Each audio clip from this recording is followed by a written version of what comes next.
Alors, première question, qu'est-ce que la raison d'être et quel lien avec la stratégie? Bien, la raison d'être est en même temps l'intention première qui a conduit à la création de l'entreprise, mais aussi ce qu'elle souhaite apporter à la société. Et donc ça, la stratégie est là pour servir et rendre concrète cette raison d'être.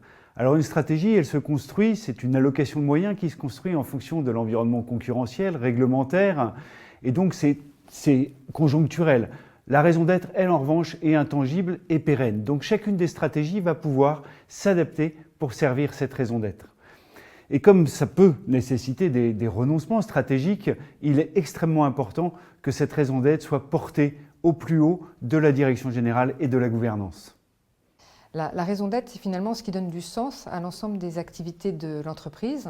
Et puisque ça donne du sens à l'ensemble des activités de l'entreprise, ça doit forcément être traduit dans les activités de l'entreprise. Et ça a forcément donc un lien très fort avec la stratégie qui doit venir traduire ce sens de façon très concrète. Si je prends par exemple l'exemple d'Harmonie Mutuelle, pour qui la raison d'être est agir sur les facteurs sociaux, environnementaux, économiques qui améliorent la santé des personnes autant que celle de la société en mobilisant la force des collectifs, mais ça nous a obligés à retraduire tout cela dans notre nouveau plan stratégique pour finalement donner beaucoup plus d'impact à tout ce qui est prévention et donc à la prise en compte de tous les facteurs environnementaux. Et ça a donné par exemple naissance à notre stratégie climat.